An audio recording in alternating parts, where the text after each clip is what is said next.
Good evening, friends, and welcome to the Orange family. My name is Denny Nicholson, and I proudly serve as the Assistant Dean of Admissions, and we're delighted to have you with us for this parent and family session where we hope to cover a variety of important topics for you, and most importantly, to make connections with the university and moving forward to have questions answered beyond just tonight. So you see my contact information on the screen. And please know my email is there. I'd be delighted to correspond with you beyond this evening, so jot that down. You can also search me on our website and we'll make a connection. More than happy to exchange emails with you, phone calls, as well as set up a Zoom meeting if necessary with some of our students and parents. And there's not much else to do these days, so I'm available to you morning, noon, night, as well as on the weekends. So please do take that seriously. Happy to have a bunch of great colleagues with us this evening, and I'll do some introductions. Tracy Zappola, our Associate Director of Admission, is with us. She'll be behind the scenes answering many of your questions. So as you note on the right of your screens, there's a Q&A section. Please type in your questions and you'll receive responses from some of my colleagues throughout the session. And toward the end, there will be plenty of time for me to verbally address some of the questions as well as colleagues. Also with us is Jessica Schaffner. Jessica is an Assistant Director in the Office of Admissions as well, and she'll be answering some of your questions. Special thanks also to Michael McGrath, who's behind the scenes and serving as our producer tonight. And Michael's and the whole group here has been really involved in this virtual world that we're living in recently. So thanks to all three of you for doing the hard work behind the scenes. Also with us this evening, you'll be hearing from two of my colleagues, Chris Johnson, a counselor in our financial aid office. You'll see and hear from Chris shortly, in addition to Missy Mathis-Hanlon, who's the Director of Parent and Family Services, and Missy will speak with you in just a bit. So first and foremost, I wanted to congratulate all of our students who might be in the audience this evening. I know we have predominantly parents, but also some students probably lingering out there. So congratulations to all of our students. It was a competitive year once again at the university. We had over 32,000 applications, and we anticipate a first-year class of 3,600 students. In addition, we anticipate having nearly 300 transfer students joining us this fall. So a special welcome to all of the transfer students and parents that might be with us this evening. Tonight's program is designed to answer some general questions about the university that you might have, and for you to make connections. Please understand, if you haven't had an opportunity to participate in one of our information sessions, we have admitted student information sessions offered Monday, Wednesday, and Friday each week. You can go right on our admitted student page and sign up for one of those events, and we'd love to have you join us for a general information session about the university. And then each of our schools and colleges are offering daily sessions, some of them designated specifically for admitted students as well. So if you've all been admitted to one of our 9 schools and colleges, or in some cases you've been duly admitted into more than one school or college, and you'll have a chance to sit down and participate in a virtual session and learn very specific information about those particular schools and colleges. So do partake in those opportunities. Congratulations to our parents. You're our primary audience tonight, so you've almost made it, right? You have another 3 big weeks before the college decision for your children, realizing some of you have probably already made the decision and others are wondering what the next steps might be, and that's why we're here tonight. I want to start by saying I am a parent. Proud parent of 3 children. Our oldest is graduating from college, unfortunately without a commencement, but she will officially graduate from college down in Philadelphia in just another month or so. Our favorite daughter is a first-year student at Syracuse University. I say that very proudly. And then we also have a son who's in 10th grade, and will begin the process of looking at some schools next year. So excited about that. I also happen to be the 5th of 11 children. So this journey started with me back when I was about 10 years old, visiting many schools with older siblings along the way and tagging along and 29 years later in this great profession of college admissions, here I am. So I hope that tells a little bit about me and where I'm coming from, and perhaps I can share some insight to you as parents this evening, and we'll have plenty of opportunities later on to do that. What's next? Some important things for you. You'll see the website here on the screen, syracuse.edu/admitted. That's our admitted student area. So I encourage all of you, if you haven't been there just yet, to go on and learn a lot about the next steps for enrolling at Syracuse and beyond. The next big date is the May 1 deposit deadline. This is a national deadline date. As some of you know, that has been extended at certain schools around the nation, but keep in mind Syracuse has decided not to extend our deadline date. So all of you admitted students out there and parents, be aware that the decision has to be made by May 1st in our particular case. And that really triggers many things to happen once those deposits are paid. First and foremost, how do you go about paying the deposits? Go right on that admitted student page, and there's an option for students to log right into their MySlice account and pay their deposits, as well as complete the admission acceptance form. Once that is done, and assuming students plan to live on campus, the students are going to receive a housing contract. So let me pause there and explain the housing policy. Our students are required to live on campus the first 2 years, unless I would say they're from a loosely defined commutable distance. If you're from the local region, you have the option to live at home. Otherwise, our students live on campus. It's a requirement the first 2 years, and then about 50% after the first 2 years will live on campus all 4 years. And then the other 50% choose to move off campus. We do our very best, if it's your desire to live on campus all 4 years, we do our very best to find a place for you. Unfortunately, we can't guarantee the final 2 years, but again, we will do our best to make that happen for you. Once you've paid the deposits and you plan to live on campus, you'll receive a housing contract, typically within about 48 hours. We'll ask you the students to complete the housing form. And then we have a new product this year. Once that housing form is completed and submitted, within another 48 hours or so, students are going to be invited to join My College Roomie. It's a new technology offered at Syracuse University for the first time this year, and that's a matching service that students will go in and they'll fill out a questionnaire, and this matching service will find students that may be a good fit for you as a potential roommate.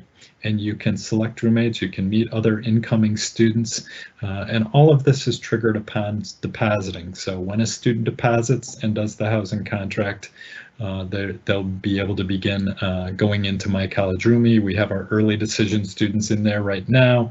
We have many of our regular decision students who've been admitted and paid their deposit already are in there searching for roommates. A few things to keep in mind with regard to My College Roomie. You are not required to select your roommate in My College Roomie. You may desire to have a random roommate, and that's fine. That's one of the options in My College Roomie. We generally encourage students to sign in, set up an account, and meet some others, regardless if you want to either meet a roommate there or perhaps go the random route. But encourage you to get out there and network a little bit in My College Roomie. We also have learning communities, living learning communities. And this is common interest housing. Often the common interest is an academic area of interest, but sometimes social. So I encourage students that's an option when you fill out your housing contract. You can select an interest in living learning communities. And if so, when you go into My College Roomie, you will be able to identify other students who are interested in a similar living learning community. We encourage you to go forward with that process if interested. Great information on our website about living learning communities, and perhaps one of my colleagues behind the scenes can put a link out there for that. What would happen beyond that? Next steps would include advising and course selection, always of interest to our students and families. So usually each of our 9 schools and colleges has their own advising and career services office. And students can expect sometime between mid-May and mid-June an outreach from their assigned academic and career advisor at their school or college. That's generally via email, and there would be some specific instructions as part of that email. And then that particular individual, the advisor, will be connecting with your child throughout the course of the summer and connecting with them and ultimately helping them register for courses in the fall. And if there are any last minute changes that need to be made, that typically takes place during the Syracuse Welcome or Orientation Weekend for us, which is a perfect lead into our Syracuse Welcome. We do anticipate at the moment that we are going to open our doors and begin classes on August 31st, Monday, August 31st. Given all that's going on in the world, of course, that's subject to change, but at this moment in time, we fully anticipate beginning our classes then. And just prior to that, our Syracuse Welcome students will have an opportunity, along with families, to get moved in. They're assigned either August 26th or 27th. It's a Wednesday, Thursday. Parents usually stick around for part of the day on Friday, and then they leave campus, and there's more programming going on throughout the weekend for our incoming students. And as mentioned, classes will begin on Monday, the 31st of August. And lastly, I'll put in a little plug for those who've already decided Syracuse is the place and you can't wait to come and visit your child at Syracuse. Family Weekend is scheduled for October 16th through the 18th, so you can mark your calendars about that particular event. So that's all I have for right now. I'm most interested in answering your questions a bit later on, and I am going to turn it over at this point to my colleague Chris Johnson in Financial Aid. Thanks so much for listening, and look forward to chatting with you a little bit later on. Thank you, Denny. So as he said, my name is Chris Johnson. I'm a financial aid counselor. So for some of you, I will interact with you on a regular basis and such. Within our office, we primarily focus on 3 different areas because we focus on need-based federal and institutional assistance. For most of you, you're most likely already aware of everything that is going on, but for those of you who aren't, the 3 things that you're going to want to keep in mind is to make sure that you do fill out and complete the FAFSA information, and that's through fafsa.ed.gov. And that is the federal option there. And then if after that point you're wanting to proceed forward to have an institutional need-based review, we strongly advise for you to complete the Css Profile.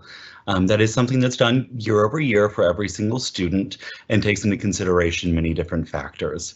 For those of you, though, who are New York State residents, strongly advise for you also to complete the New York State TAP application, which should have been prompted when you were completing the FAFSA, but if not, you can still definitely go through and visit the HESC website to go through and complete that portion to see if you are eligible for any New York State assistance. Now, when proceeding forward with everything within our office, as I said, we are really focused on need-based federal and institutional assistance that we might be able to offer, but there are a few other areas as well.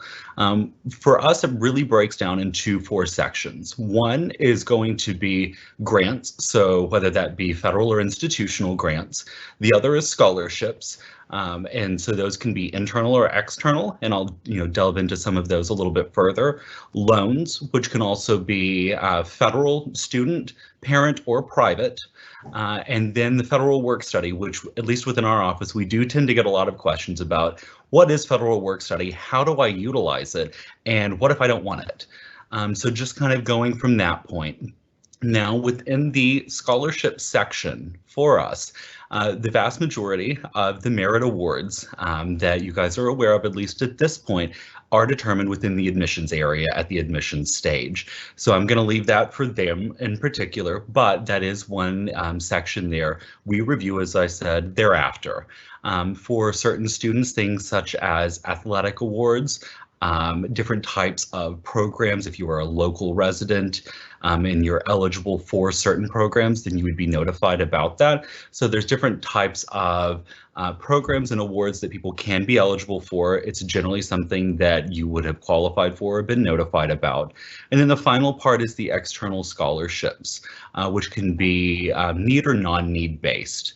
Now, to elaborate a little bit on the external scholarships, I would, as I always do with everyone, strongly advise for people to take a look at our website and visit our outside scholarships section.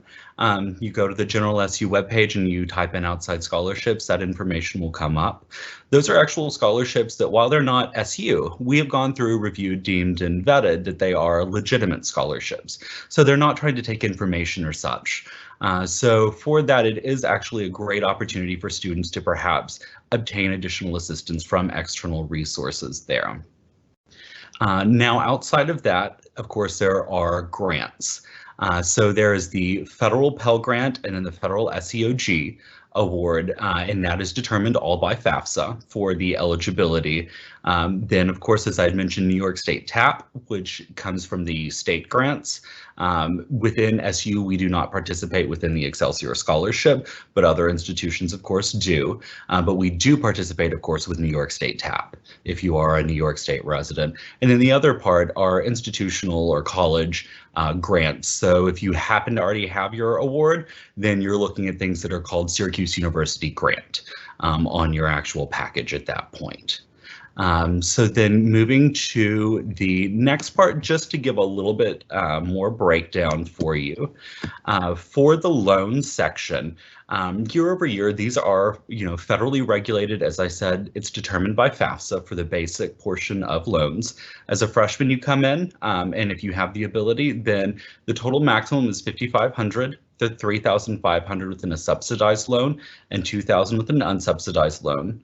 You'll notice that it does increase to the second year and the fourth year, but it doesn't go past that point. So it goes up to $5,500 within the subsidized loan. A common question we get is, what's the difference? And the primary difference between the two is the fact that your subsidized loan doesn't actually accrue interest while you're working on your degree, or at least part-time. It can thereafter, and it can if you happen to drop below 6 credits, but it does not accrue interest while you're actually working on your degree. Thereafter, it does. The federal unsubsidized loan does accrue interest while you're working on your degree, and also, of course, thereafter. Now, some people are probably thinking about, okay, there's still some gaps there. We're not able to, say, make a monthly payment plan or do other things like that ultimately with the bursar, or how are we going to take care of the rest of this?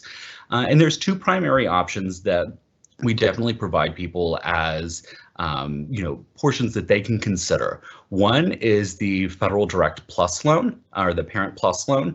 That can be found just like the subsidized and unsubsidized loans through studentloans.gov.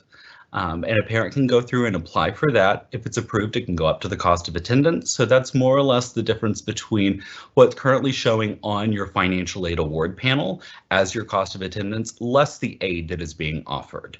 So it can go up to that amount for you. It doesn't have to, but it absolutely can if it's approved. And those are federally backed loans and such. The other option is what's called a private alternative loan. The one website that I would be able to provide you with is called Elm Select. It's ELMSELECT.com, and that will give you a list of third-party private lenders that we have worked with in the past and or are currently working with. By no means is it a preferred list or anything in that regard. You are welcome to choose whomever you wish, so long as they are a certified undergraduate loan lender. But that will also give you a few other options if you're not wanting to do, for example, a federal loan in that circumstance. Now, as I had referenced about federal work study, that tends to be a big question for a lot of families.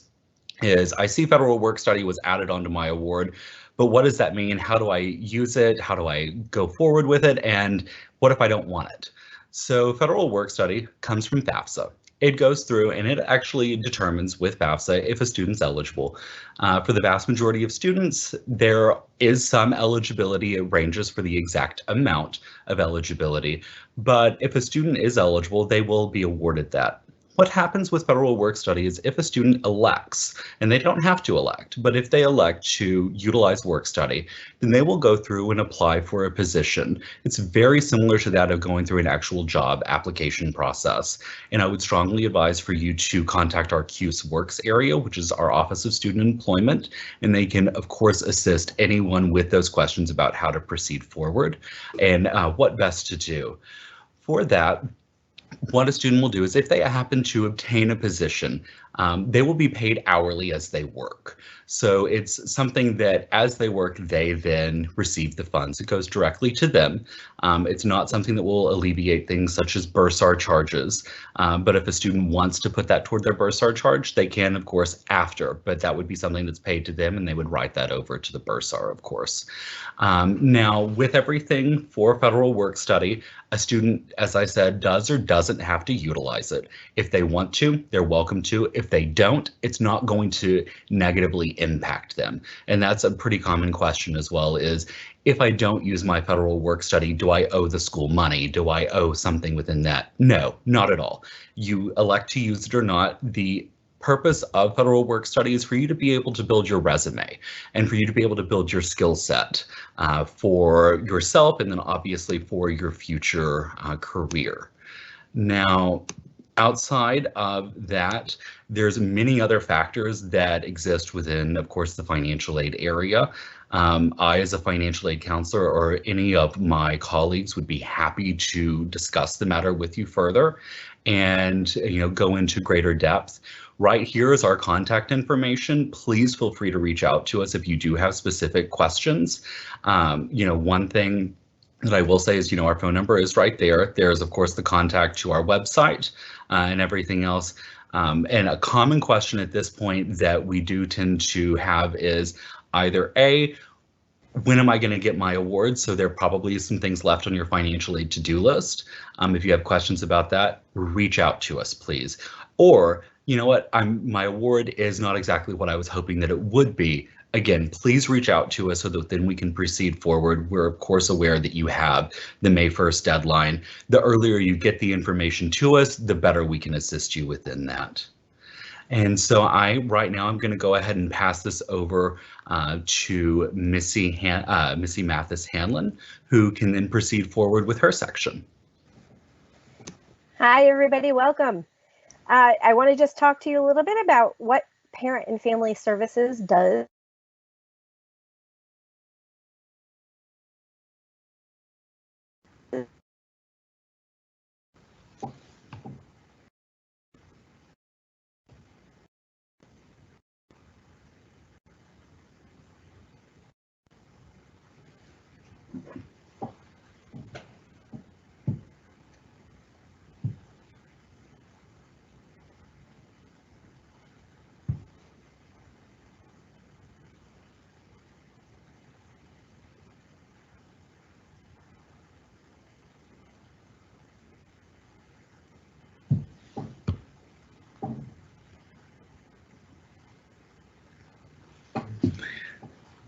Mike, do you want to flip it back to me?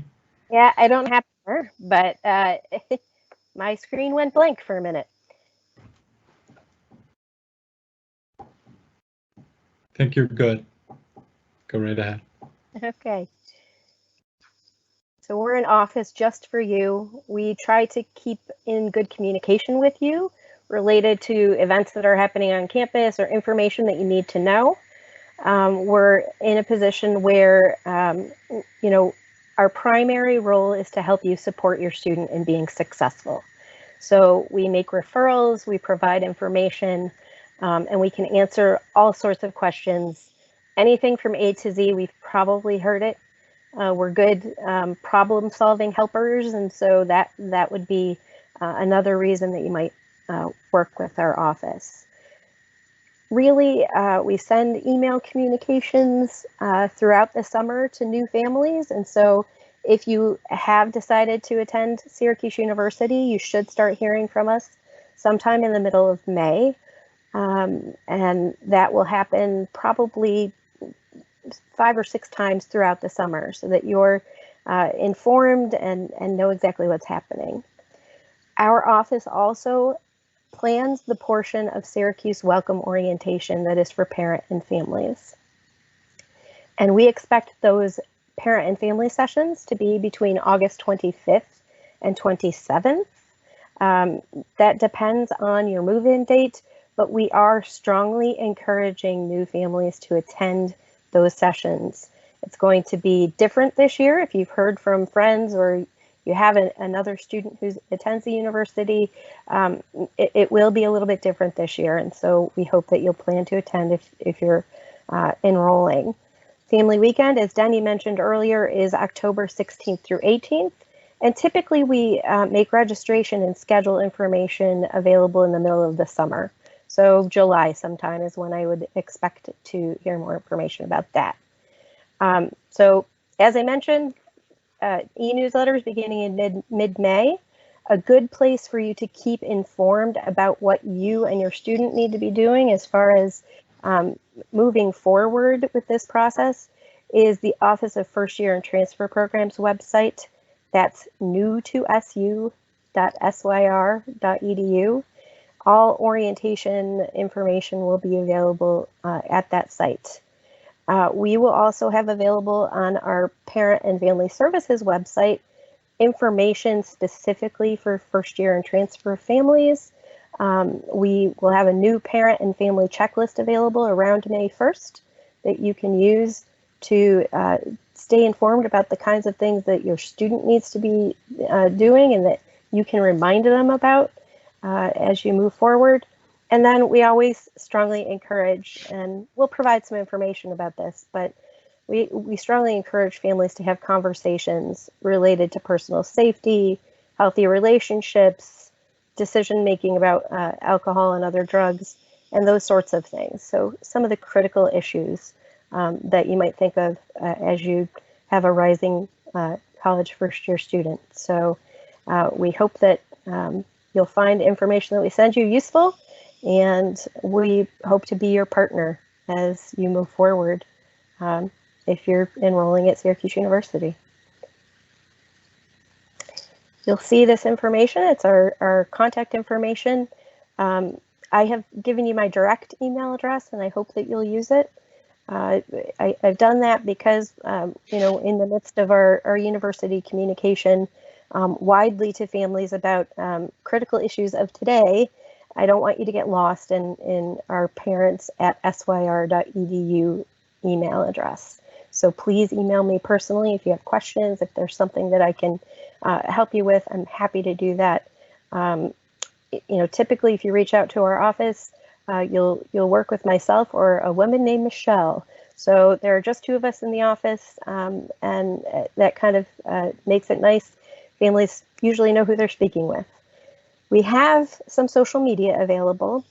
Some of you may already know about our official Syracuse University Parent and Family Services closed group on Facebook. That requires that you ask to join that group, and we will begin allowing families of new students to join on or after May 1st as we receive information from admissions.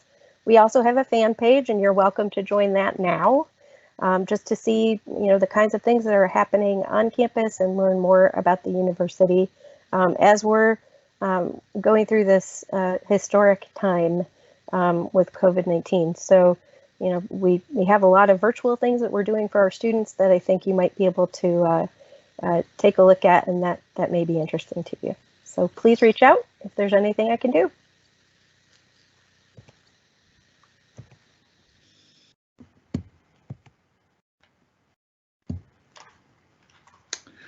All right, many thanks to Chris and to Missy, as well as Mike, Tracy, and Jesse, who have been busy behind the scenes answering some questions. And we'll dig in. We have approximately a half hour or so, so this is great timing to answer verbally some of the questions that are out there from the audience. So let me take a look at some of these.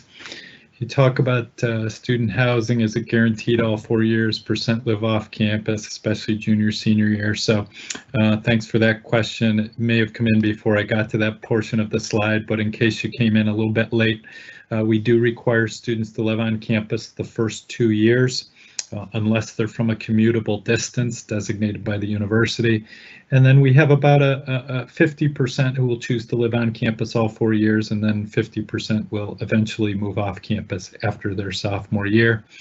There are plenty of student communities off campus, all kinds of off campus throughout the university area. So a wide variety of opportunities there. What does campus security entail at Syracuse? That one's probably best for me as well, so I'll just continue on. Of course, there's the blue light system on campus. We have an orange alert system in case of emergency. Encourage all students and families to sign up for Orange Alert. We also have a Live Safe app. Also encourage all families to sign up for that. The Live Safe app goes right to the phone, and there's a tracking device with a buddy system. You can contact one of your friends and indicate I'm walking from the library back to my residence hall, and your buddy, so to speak, can track your steps. There's also an emergency line directly to security. There's an anonymous line to security with all through the Live Safe app. So those are just a few things worth mentioning. Are students assigned academic advisors? How available are such advisors? Again, probably best for me on this one as well. Students are assigned academic advisors. There will be an initial outreach from the advisor in mid-May, and that those conversations will continue throughout the summer. Those advisors are readily available to our students and will become great mentors and friends to our students throughout their journey at the university. Questions about internship opportunities as well as job placement. How is it facilitated? What companies come to campus? This is a great one. Are there opportunities in New York City is the last portion of that. The Orange Network is quite strong. We have over 250,000 alumni. They're all over the globe. This question is specific to New York City. We have roughly 60,000 alumni in New York City alone. So Orange Network is strong. We have over 300 companies and major companies that come visit Syracuse annually to create seek their future interns or have interns from Syracuse as well as future employees. So each of the schools and colleges has their own career services office, and there's also under the umbrella of a university career services office. We also, specific to New York City, as this question pertained to New York City, we have a number of immersion trips that take place to the city each year where students can garner some hands-on experiences during fall break, spring break, winter break. I had the unique opportunity, I'll share a personal experience just a few years ago on spring break. I accompanied 15 students down to New York City that happened to be non-business majors, not in the Whitman School of Business, but they were interested in perhaps seeing what the business world is like. And so they toured and spent time at Google, Goldman Sachs, Morgan Stanley, spent half the day at the New York Stock Exchange, all fully funded by the university, staying in hotels, all paid for, dinners with our alumni. And they also went through a Shark Tank-like activity where they had to come up with a business concept and present that in front of our alumni. So that was an awful lot of fun. And Michael, thanks for posting about learning communities. What payment plans or options do you offer? I'm going to defer to Chris on this one. I've done enough here, so we'll turn it over to you, Chris. Yeah, so within our area, we don't necessarily handle the payment plans, but that is something that is absolutely handled within the Bursars area, which we work with daily, to be honest, within our office. Now, for that, the bursar will be happy to set up a payment plan. They're going to start sending out that initial bill in early June. They are more or less they're hoping, it's not a dead confirmed, but they are hoping that everything will be done by mid-July. They'll give you a little bit of time, but that's when you work back and forth with our office and the bursar's office about how are we going to take care of this. So that's the matter of the loans that I brought up, of the Parent Plus and the private alternative, where you can absolutely do a blend of the two, or some amalgamation of the three or something thereafter. So for that, you're absolutely welcome to complete the payment plan option with the bursar. I strongly advise to start it earlier rather than later because it is based on a month-by-month payment plan. And so the earlier you start it, the earlier, of course, you're going to be able to have to elongate those payments out, lessening the monthly burden on you.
I just discovered I was muted, so I apologize for that. So question for Annie, is it possible to choose your roommate if you had a friend attending? The answer to that question, Annie, is yes. You can indicate on the housing contract that you have a friend that you'd like to live with. You can also do that through My College Roommate. Amy has a question. We haven't had a chance to visit Syracuse. How would you describe the city? Is it a safe and fun place for students to explore?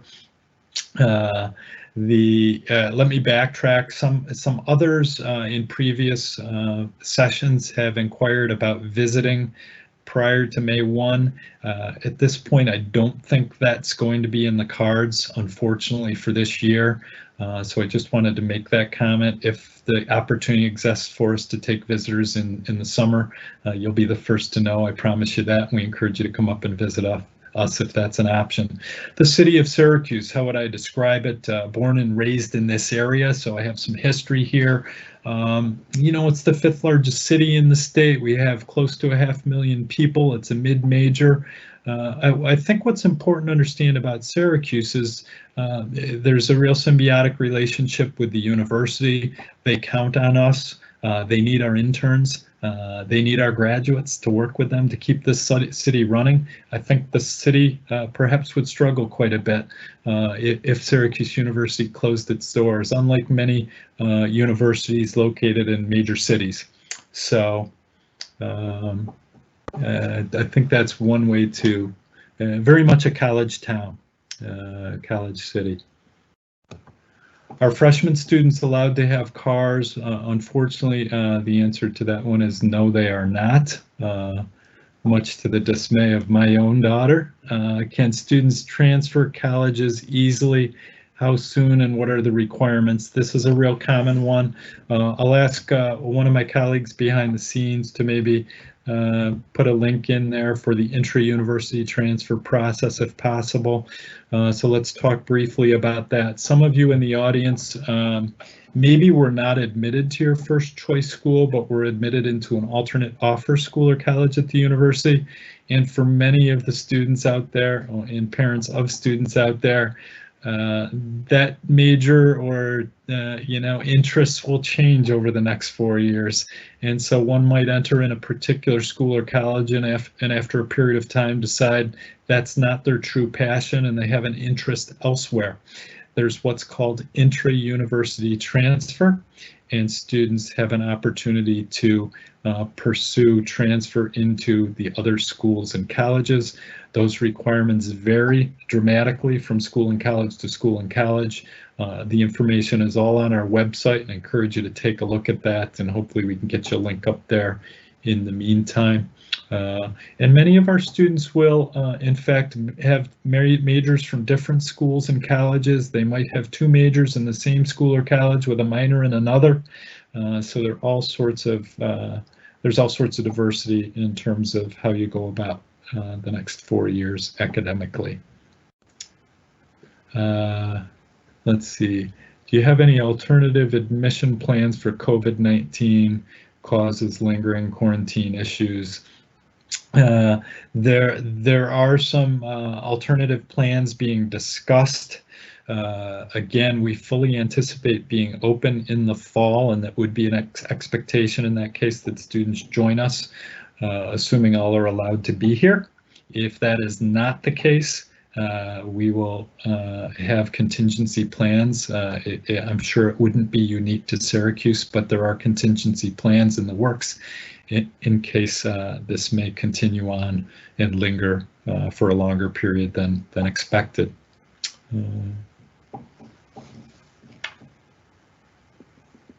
Next question. Many of the students in the audience come from much smaller places than Syracuse. What steps are taken to help students feel seen, known, and heard in large classes? And this is a good one. I think many families and students have this misconception about Syracuse as being 60,000. In fact, our undergraduate population is 14,500 with an average class size of 26. I can speak from personal experience with my daughter as a first-year student. She had a class of 250 intro to biology. She also had Calculus 1 with 6 students. She had international relations with 30 students. So there's a wide variety. Typically, larger and more popular classes, larger classes are going to be early on in the first few years, and those are the popular courses, Intro to Biology and Intro to Psychology and Sociology, etc. And then as you work your way up into the junior and senior year, they typically get smaller. On the list of costs for a semester at SU, and I'll prep Chris for this one, on your website it lists other costs of $1,094. What types of costs does that category include? I'll defer to you, Chris. Perhaps you know this answer. Yeah, so it does vary a little bit. What I'll say is I don't know the exact number that's being referred there, but I can perhaps provide a little bit of information about it.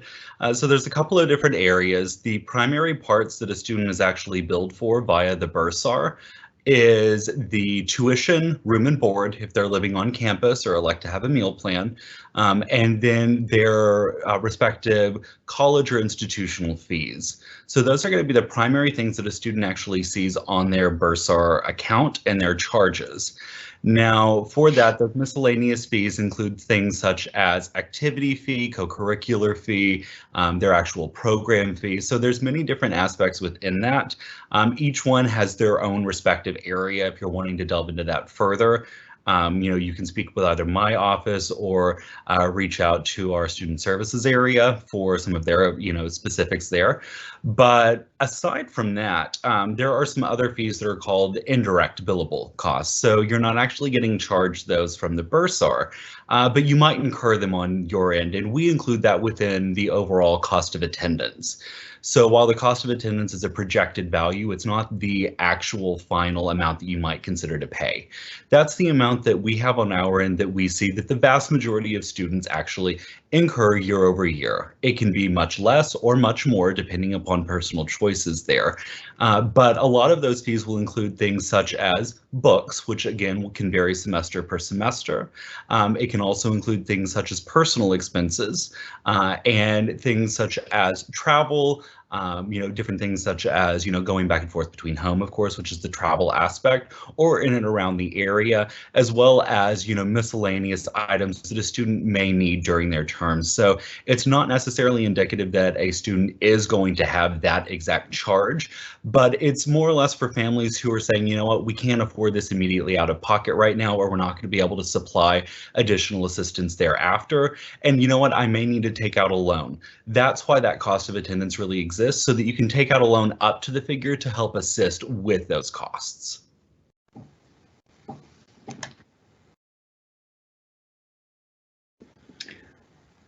Thanks, Chris. Next question. Who are some of Syracuse's most well-known professors and what they teach? This person's trying to get me in trouble. I'm not going to go there, but here's my answer to that particular question. Within each of the schools and colleges, so if you go on any of the school or college websites, it is going to, there will be a faculty listing, and generally their pictures, their bios, their research is all there for you. So you can, read their vitaes and learn all about the renowned faculty that we have at the university. If you want to reach out to me individually in a particular area of academic interest, I'd be delighted to share some favorites of our students, perhaps. Next question, are there on-campus jobs available for students who don't qualify for federal work study? And I'll defer to Chris. So yes, absolutely there are positions. They're called non-federal work study positions. I will say they are a bit more rare than the federal work study positions in general. So if that is something that you are interested in and or looking at, again, I would strongly advise for you to reach out to our CUSE Works area. That's CUSEWORKS. And they can absolutely assist you with everything there. You can also visit their website. Through the information there, you can also log into what's called Handshake, and that is the database that collects all of the information for federal work study students and jobs currently, or non-federal work study students, and the jobs currently available to them.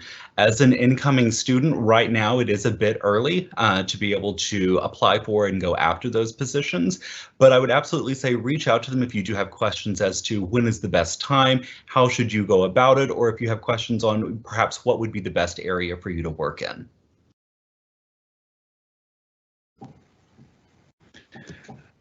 Thanks, Chris. The next one, Missy, I'll defer to you on this one. It's asking about the orientation dates. I know you mentioned them earlier, but if you want to put those out there again, mention that as well as perhaps some of the things that might take place and what they could expect during those dates. Sure. Now, August 25th through 27th are the move-in dates for new students, and that will be divvied up based on typically the state that you live in, and that information should be available at that new2su.syr.edu website. So you can check the new2su website and find that information. There will be a very thorough schedule that you'll start receiving. It'll probably be available sometime in May from the Office of First Year and Transfer Programs. And there will be multiple mandatory sessions for your student to attend. The parent sessions aren't quite mandatory, but we're strongly encouraging those this year. They will probably be, I'm going to guess, somewhere between 2.5 and 3 hours each, where you will have 4 or 5 opportunities to attend them throughout that time period. When you're moving your student in, for instance, or at some time during your stay. Now, for families, typically on Thursday evening during Syracuse Welcome, there is an event in that I think it's going to be in Manley Fieldhouse this year, pretty sure, that is the new Student Convocation. Typically, it takes place in the Carrier Dome, but this year, because that facility is under construction, it'll be in a different location. But that is the official opening of the academic year. The chancellor and other administrators, faculty, staff are there to welcome you, your student, your family to campus, and for the chancellor to give his charge to the new class. Tell them what his expectations of them as students, as community members are.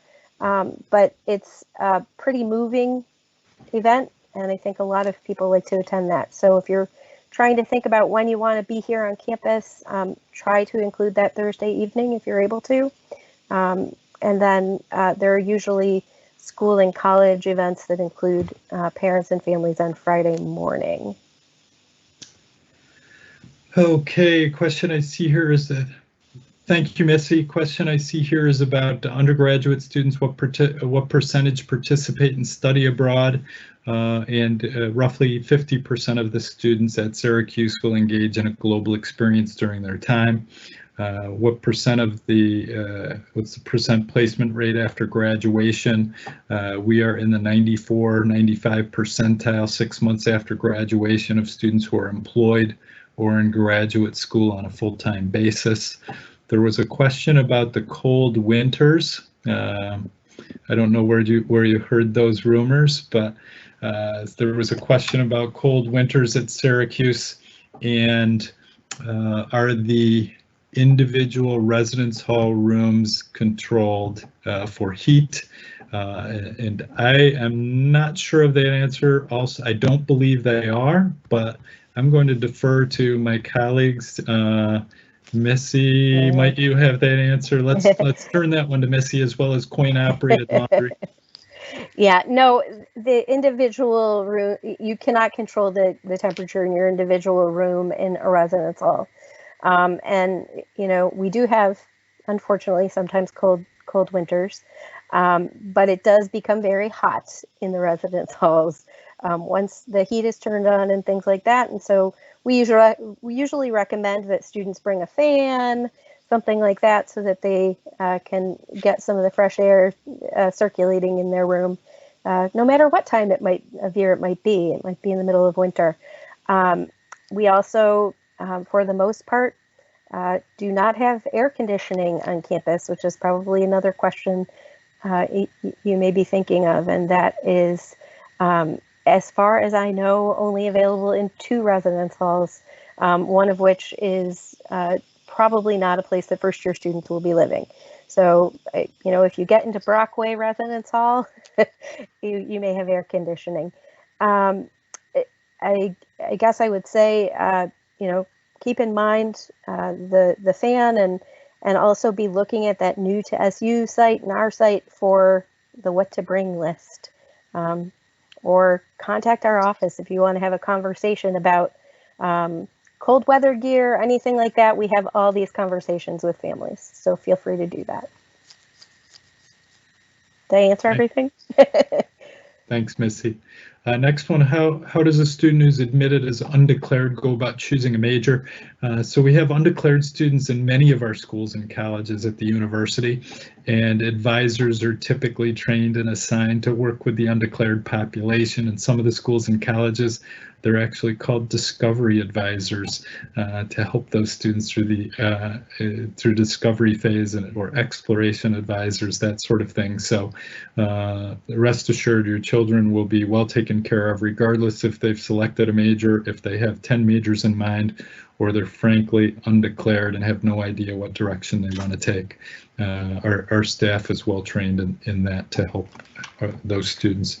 The next 2 I'm going to float over to Chris. So I'm going to put 2 questions together. First, what percentage of students work while attending school? And the second is the CSS still open to fill out for the 2021 school year? Yeah, so to answer the question about what percentage of students work, admittedly, I don't have that exact statistic for it. What I will say is I find that about half the students do when it comes to their work study. It kind of goes back and forth on it within that particular detail, but as I said, I don't have that exact percentage amount. That's just from my personal experience in interacting with students. Now, with the CSS profile portion of it, the deadline for CSS profile was January 1st for regular admit students. For early admit, if there happened to be any out there, that was November 15th. So unfortunately, we are past those dates. We are still, of course, accepting FAFSA, and then for those of you who are New York State residents, the New York State TAP application, but there is no further consideration of the CSS profile. Now, of course, we understand certain circumstances transpire within, families and households, and we understand that that does happen. If you have specific questions about it, please, again, reach out to our office and we can take a look at the situation to see if it does qualify as one of the reasons for us to take into consideration about possibly considering the CSS profile. But overall, for the vast majority, it has passed that deadline for us. Thanks, Chris. Looks like we have about 5 minutes left. And just a reminder, feel free to reach out following the session in the days ahead. Contact us for more questions if you have more questions, and we'll get right back to you. Next one, what kind of mental health services are available to our students? This is something we're particularly proud of at the university and what's transpired over the last year. With the new Barnes Center at the Arch, which opened in September. This is a renowned health, wellness, and recreation facility, all inclusive. So we have brand new recreation facilities. We have a gaming center, a rock climbing wall, 4 basketball courts, a track, an all-purpose facility down below for rollerblading and hockey and soccer and lacrosse, a pool, a swimming pool, a whirlpool. On the mental health side, we have our mental health counselors are available. We have pet therapy dogs as part of this facility. We have our counseling staff is available to students. And in addition to that, our health services suite is also located in the Barnes Center. So our doctors and nurses and the like are available to our students around the clock. So really proud of what's going on in terms of mental health and overall health and wellness at the university. If my child does not get offered a federal work study their freshman year, can they get one later? The answer to that I can answer for Chris is yes, depending upon the outcome of the FAFSA that they would complete each year. And I think it's safe to, in the spirit of time, we'll answer that quickly. Are admitted students able to defer until the fall of 2021? We have a new deferral policy at the university. The answer to that is yes. There are some contingencies there. The students would need to deposit by May 1 of this year to reserve their space in the class. They are not allowed to enroll as a matriculated student at another institution during that semester or full year in which they request to defer. They are, however, able to take up to 2 courses each semester if they so choose, but not as a matriculated student elsewhere.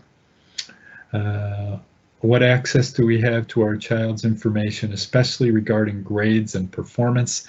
That's one of the topics that will be covered during the orientation session and falls under the FERPA guidelines.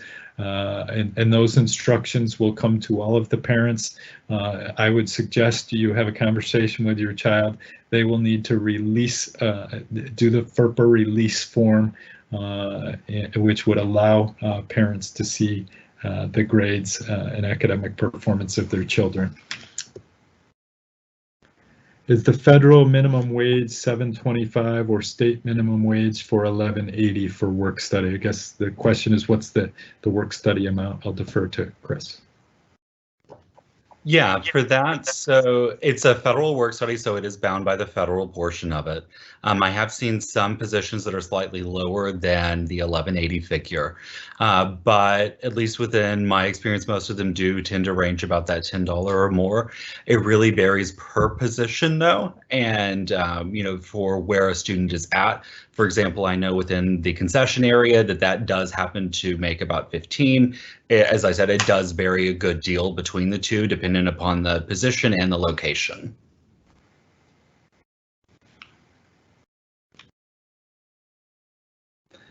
Thanks, Chris. We'll wrap up with 2 final questions. The first for me, the next for Missy. Once this, let's see, are students able to speak to an admission counselor to calculate possible credits from AP courses before making a decision? By all means, you're welcome. You can reach out to me personally.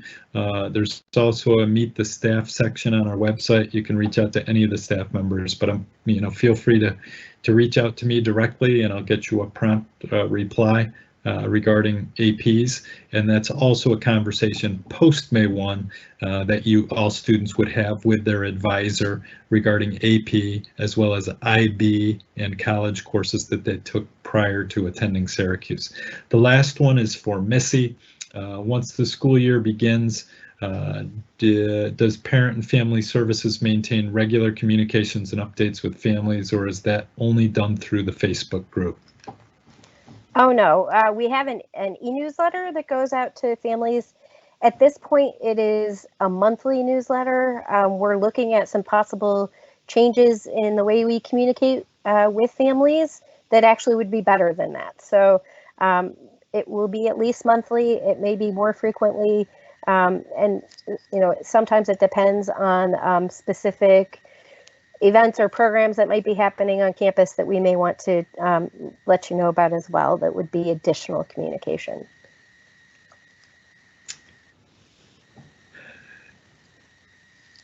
Thanks, Misty. That concludes our time for tonight. I understand that we haven't been able to get through all of the questions. And again, please reach out to us and we will get you the appropriate answers.